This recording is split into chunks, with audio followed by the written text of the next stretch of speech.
munaasabada sagootinta howlwadeennada ee dowladda federaalka Soomaaliya hay-adda duulista rayidka Soomaaliyeed maanta u dirtay dalkan Tanzania oo ka dhacday qaybta dhoofitaanka caalamiga ah ee garoonka Aadan Cabdulle ayaa waxaa ka soo qayb galay maamulka guud iyo agaasinka hay-adda duulista rayidka Soomaaliyeed qaar ka mid ah shaqaalaha xirfadlayaasha ee loo qaaday aqoon kororsiga dibadda ayaa ka hadlay dareenkooda. magacaygu waa Cabdiqafaar Cali Maxamed waxaan ka tirsanahay shaqaalaha hay-adda duulista rayidka Soomaaliyeed waxaan u bixaynaa maanta safar waxbarasho shaqo waxaan shaqaynaynay muddo ka shaqaynaynay hay-adda duulista rayidka Soomaaliyeed ilaahay baa maanta noo sahlay noo fududeeyay maanta helna tababar u aadayna dalka Tanzania muddo 6 bilood ilaa iyo intaas ku soo maqnaan doona insha Allah aad u faraxsanahay shucuurteena dhamaanteen waa ku faraxsanahay 22 qofood anagoo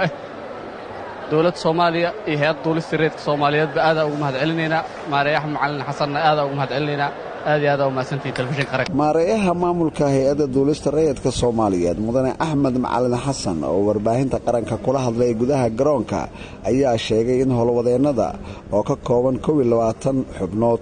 ay ka howlgalaan qaybaha kala duwan ee hay'adda duulista waxaana loo soo xulay in ay aqoontaasi ka qayb galaan isagoo kula dardaarmay inay ka faa'iideystaan waxbarashada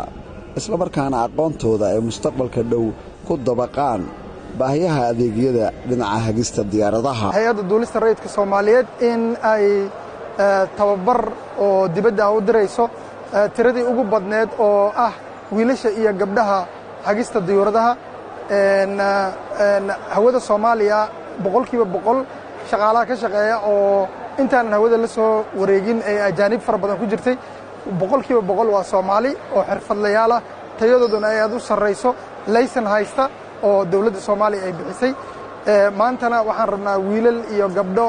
jaamacada ka soo qalin jibiyay oo Soomaaliyeed oo dhalinyaro ah in ay tababarkaas